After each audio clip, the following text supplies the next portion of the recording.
Ang Department of Public Works and Highways o DPWH, pangunahing ahensyang inatasang magsagawa at magpatupad ng mga tinatawag na hard projects o mga infrastruktura gaya ng mga kalsada at tulay.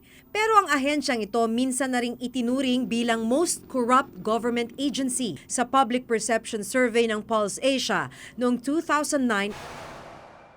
Kaya sa pagpasok ng Administrasyong Aquino, isa sa mga pangako niya ang paglilinis ng katiwalian sa DPWH. Ang pinakamahalaga po, nakakaasa na tayo sa mga kalsadang matino, hindi yung maambunan lang ay lulundo o mabibiyak agad.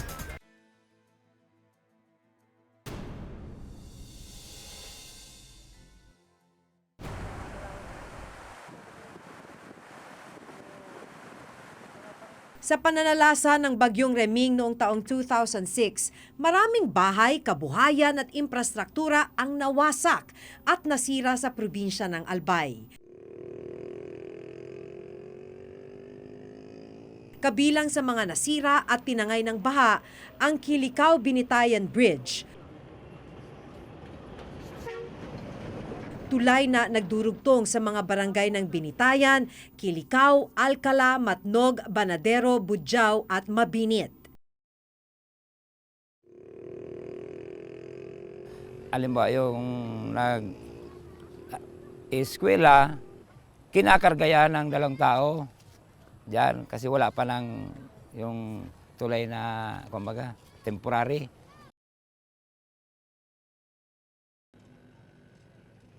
Kasama ang pagtatayo ng bagong Kilikao-Binitayan Bridge sa mga binigyang prioridad ng pamahalaan.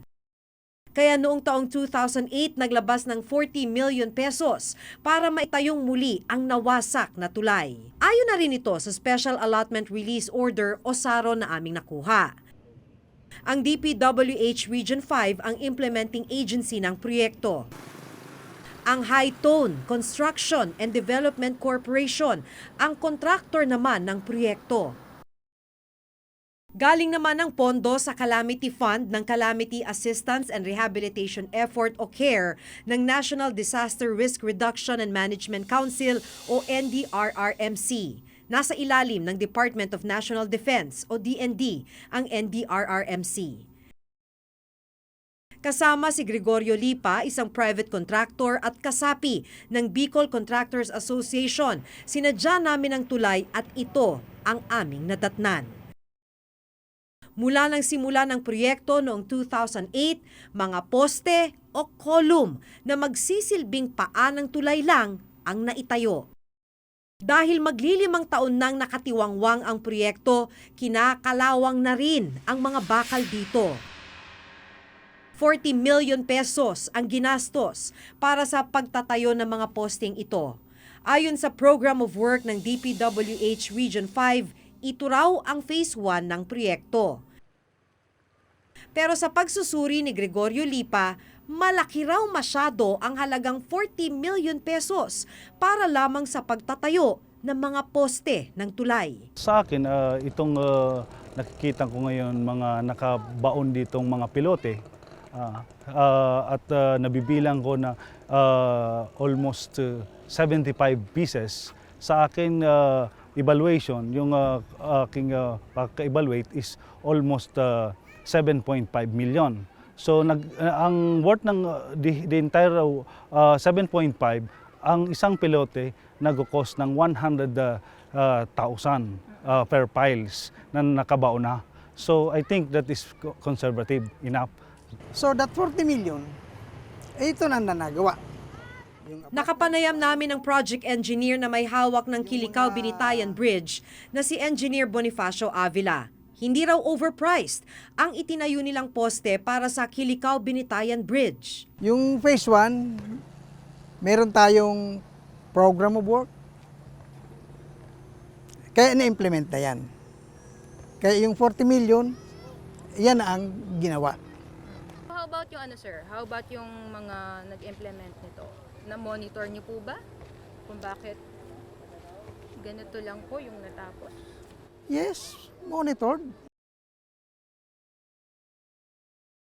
Taong 2010 naman nang mag-release ng karagdagang 40 million pesos ang Department of National Defense para sa Phase 2 ng Kilikao-Binitayan Bridge. Ayon na rin sa nakuha naming saro. Pero ang nakapagtataka, hindi sa pagpapatuloy ng tulay ginastos ang karagdagang 40 million pesos, kundi sa isang detour bridge. Ang detour bridge ay ang pansamantalang tulay habang ginagawa pa ang Kilikao-Binitayan Bridge. Ayon mismo sa Public Information Division Chief ng DPWH Main Office, dapat ay naunang itinayo ang detour bridge bago ang main bridge. Bago mo bakbakin yan, gumawa ka ng detour para hindi ma-impede ang flow of traffic. Yun yung isa. Pangalawa, kung yan ay nasira ng calamity o nabuwal o yung gano'n, gagawa ka ng detour bridge para gawin mo ulit yung bridge. Sa 2010,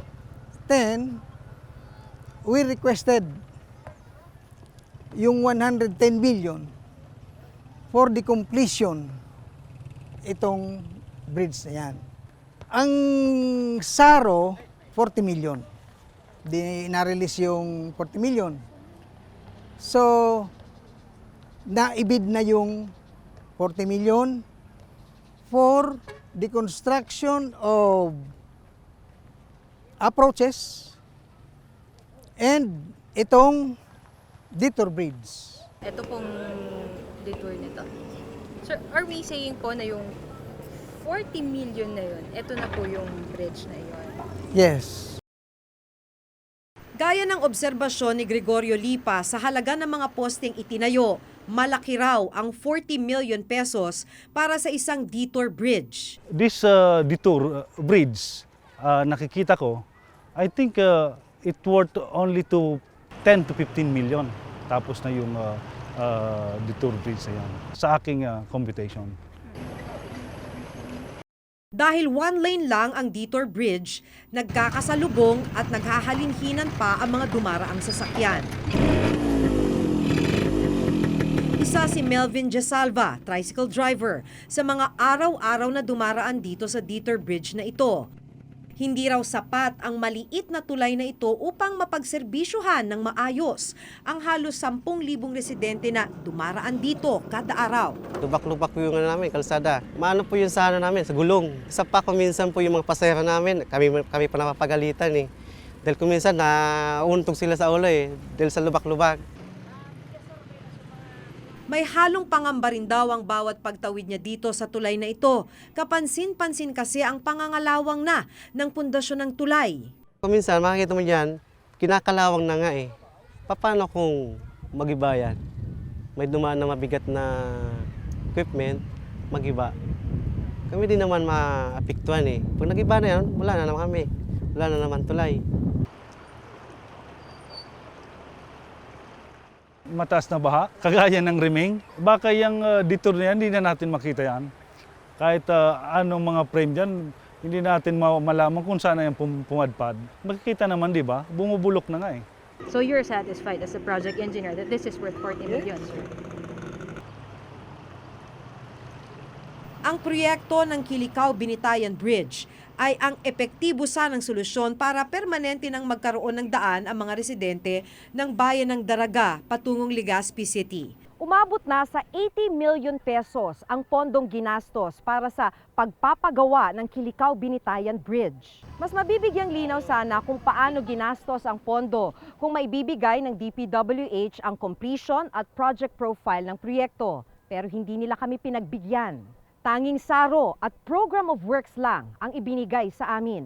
Worth 80 million na cost, I think aside ng main structure na bridge, yung permanent structure na bridge, makakaroon pa tayo ng concrete pavement up to I think mga 2 to 3 kilometers. Hindi raw na ipagpapatuloy ang pagpapagawa ng tulay dahil kulang pa raw ang inilabas na pondo. Sa 2009, wala. Bakit po walang Walang pondo. request? Kaya gumawa tayong request. That 110 million for funding. Maghahanap sila ngayon ng alternate to that bridge that was destroyed habang ginagawa. Pero kung 40 million din yung detour, di sana tinapos na lang nila yung tulay. Hindi ito ang unang pagkakataong may nakwestyong proyekto ang High Tone Construction and Development Corporation.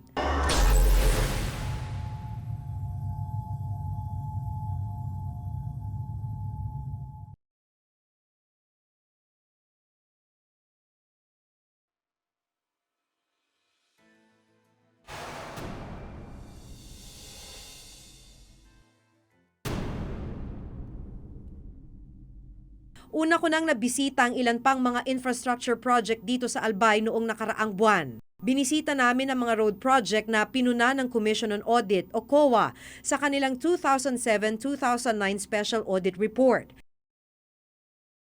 Kasama ang presidente ng Philippine Institute of Civil Engineers Albay Chapter na si Engineer Clemente Ibo, binaybay namin ang 3 road project sa lalawigan ng Albay.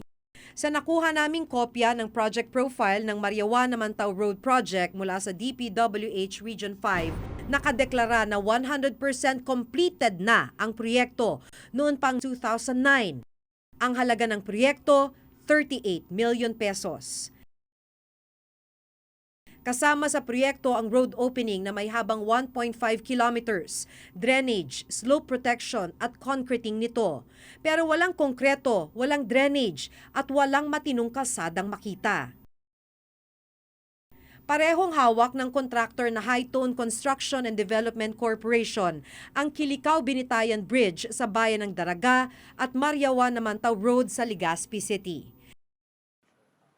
Pero bukod sa High Tone, isa pang kontraktor ang humawak ng mga proyektong pinuna ng COA, ang SunWest Construction and Development Corporation na gumawa ng Mariawa Anislag Road Project at Mariawa Mayon Road Project. Ito ang Mariawa Anislag Road Project na kukonekta sana sa Daraga Albay at Legazpi City Albay. Sa 28 million pesos na pondo na inilabas para sa road project na ito, meron namang konti na bahagi na nasimento, pero hanggang dito lang at wala nang kasunod, hindi na madaraanan. Ayon sa COA report, nasa 150 meters lang ang sementadong kalsada rito, malayo sa 1.2 kilometers na nakadeklarang natapos. Huli naming binisita ang Mariawa Mayon Road Project. 42 million pesos ang inilaan na pondo para sa road project na ito na kung tawagin ay Mariawa Mayon Road.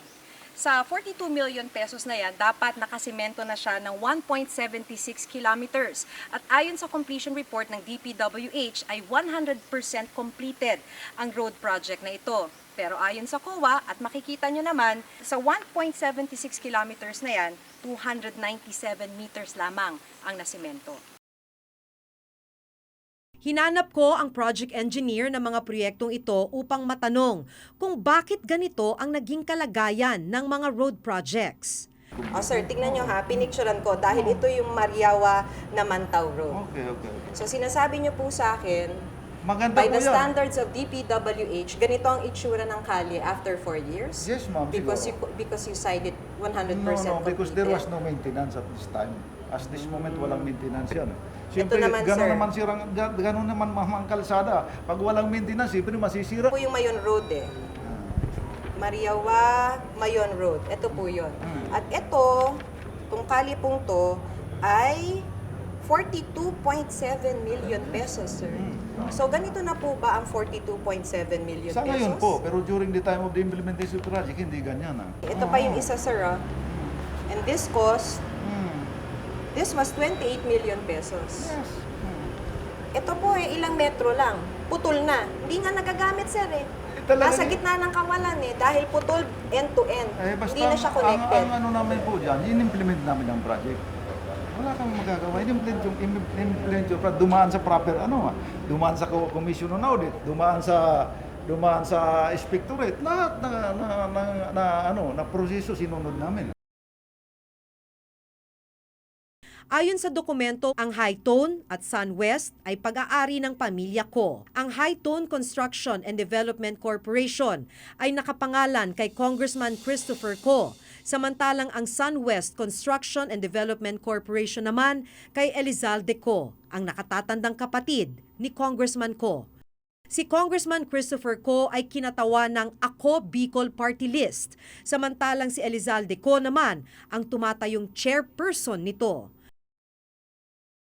Pero sa kabila ng mga questionableng proyekto ng Hi-Tone at SunWest, gaya ng napuna ng COA sa kanilang 2007-2009 Special Audit Report, patuloy na nakakuha ng proyekto ang dalawang kumpanya mula sa DPWH sa taong 2010-2012 base sa nakuha naming tala ng mga contractors.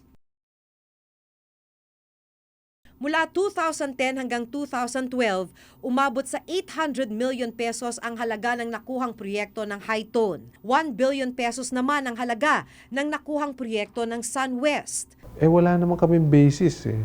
Haka-haka. Unless there's a co-finding na dapat i-blacklist sila, i-blacklist namin. Pero they're no longer dominant contractors, not like in the past na talagang SunWest will dominate all Region 5 contracts. Sinubukan naming makapanayam ang Hi-Tone Construction and Development Corporation at SunWest Construction and Development Corporation o maging ng pamilya ko. Sinulatan, tinawagan at personal naming pinuntahan ang kanilang bahay sa Legazpi City, Albay at opisina sa House of Representatives upang humingi ng panayam. Sa text message na ipinadala ni Congressman Christopher Co na siyang dating presidente ng Hi-Tone Construction and Development Corporation, hindi pa raw sila nakakatanggap ng sulat mula sa COA tungkol sa mga pinunang proyekto nila. Hindi rin daw sila sinulatan ng DPWH kung may discrepancy man sa kanilang proyekto. Makalipas ang mahigit 2 taon ay ito lamang paglalagay ng mga poste rito na dito ibubuhos yung semento para sa pundasyon ng tulay. Ito pa lamang yung nagawa dito bukod sa paghahawan ng malalaking bato dito sa ilog. At dahil sa tagal na nakatenga na itong mga gagamitin sa proyektong ito, yung mga bakal para sa pundasyon, itong mga support na bakal, kinakalawang na.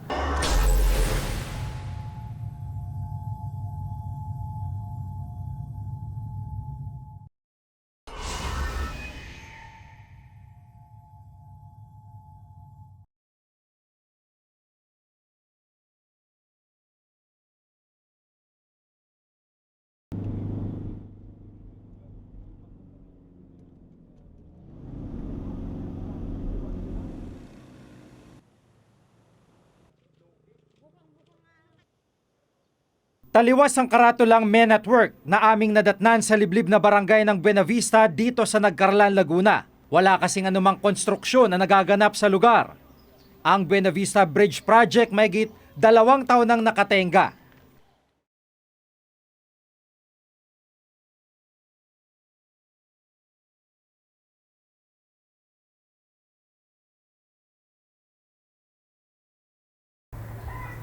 Ito yung ginagawang tulay dito sa Barangay Buenavista dito sa Nagcarlan, Laguna at ayon sa website ng DPWH, nasa 25 million pesos ang inilaang pondo para sa proyektong ito. Sinimulan ito noong August 2011 at dapat sana'y matatapos makalipas ang 1 taon o nitong nakaraang August 2012.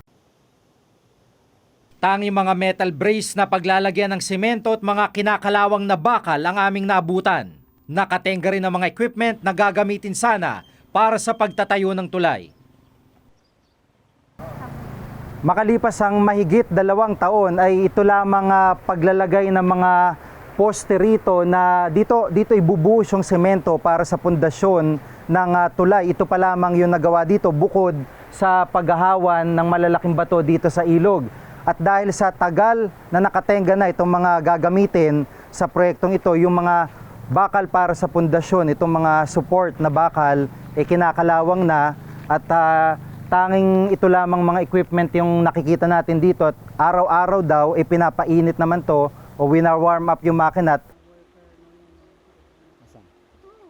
Ayon kay Sagani Gonzales, punong barangay ng Buenavista, matagal na raw nilang hiling na mapalitan ng tulay nila sa ngayon. Konkreto naman ang kasalukuyang tulay dito sa Buenavista. Ang problema, kapag umuulan at tumataas ang tubig sa ilog, ay lumulubog din ang tulay.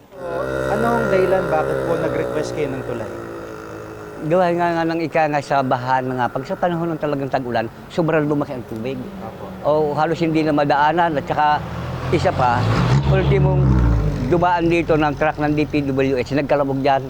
Hindi, ito naman bagong ginawa na, kaya ito ginawa. Gawa nga ng pagtungod malaking tubig, kalabog dyan. Ay baka magkaroon ng ika nga hindi maganda pangyayari sa mga nasa kuna.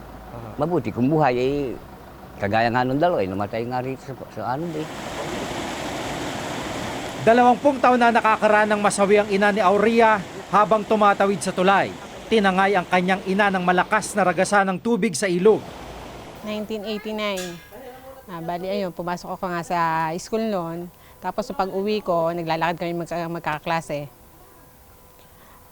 May narinig nga ako na sabi, dali-dalian mo at nalulunod ang nanay mo. Hindi ko naman in-expect na nanay ko yon. Nadatnan ko yun, baha nga yung tubig at wala na nga ang nanay ko na nalunod na nga.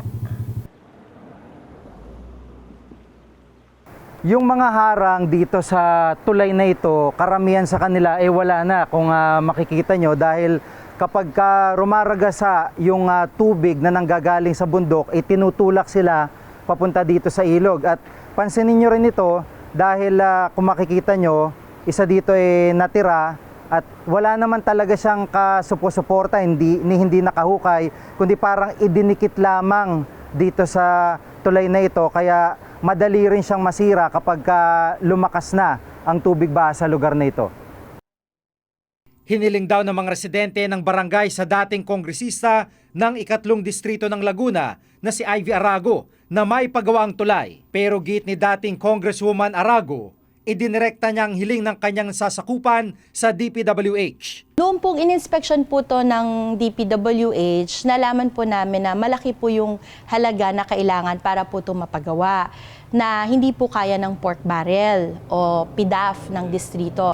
Kaya yung malalaki pong requirements tulad po ng Buena Vista Bridge, minarapat ko po ito na ihiling sa atin pong national agency ng DPWH para mapondohan po ang pagpapagawa nito. Sa pagkakalam ni Arago, 12 million pesos ang paon ng pondong ilalabas para sa proyekto. Pero ayon kay Kapitan Gonzales, inumpisan lamang ang proyekto pero hindi ito tinapos. Biski i-follow up ko sa ang sabi sa pagpa-follow up, pinapollow up na pero walang magawa. Awa ko kung anong dahilan. Pero sa panayam kay Elizabeth Pilorin, ang Chief ng Public Information Division ng DPWH Central Office. Ang issues and problems encountered nila, number 1, noong maghukay na yung contractor para sa magiging poste ng bridge, ay naka-encounter siya ng big boulders of rocks. Na yun ay hindi mo nakikita pag ikaw ay nagpunta sa isang lugar, kagaya nito, pumunta ka dyan, siyempre, planuhin mo yung gagawin mo dyan, hindi mo makikita na sa ilalim pala ay may malaking bato. Number 1. Number 2 is nasira yung vibrohammer nila, yung isang equipment nila para mag-drive yung pile nila. Sa pagkakaalam ko, tinanong ko kanina yung engineer in charge of the project, walang na-release na pera sa kanila. Tungkol dito sa Buena Vista. Bago ka mag-design ng tulay, requirement yan na meron kang soil investigation. Yung magbubutas ka, tapos para mo malaman yung klase ng lupa, at yung butas na yun is tutuloy-tuloy mo yun hanggang tumapa ka sa matigas na lupa o kaya sa bato. Sa pagsusuri ng eksperto, habang matagal na nakatiwangwang ang materyales ng konstruksyon, gaya ng Kilikaw-Binitayan Bridge sa Bicol at Buena Vista Bridge sa Laguna, bumababa ang kalidad nito. Mas lumalaki rin ang project cost nito. Ang magiging problema lang kung sakasakali sa materyales ay yung mga bakal kung kalawangin. Hindi lang ang Kilikaw-Binitayan Bridge at Buena Vista Bridge ang mga nakatenga o nakatiwangwang na proyekto ng DPWH. Ayon sa COA report ng 2010, umabot sa 4.8 billion pesos ang halaga ng DPWH projects na hindi na kumpleto dahil sa iba't ibang dahilan. Gaya ng problema sa right-of-way, unfavorable weather condition at maling disenyo, dahilan para isuspinde ang proyekto.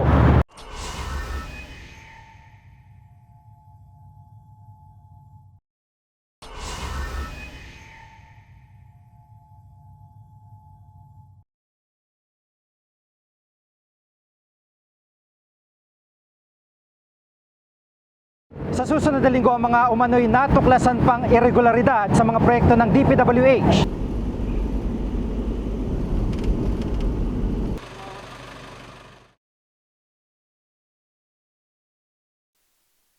Mahirap po. Lalo na ho ang eskwela. Nakakaawa ho pag naulan. Ay gawa ko na sila maglulusong. Wala akong nadaan sa sakit. Hindi pa ho masyadong ayos ang kalsada.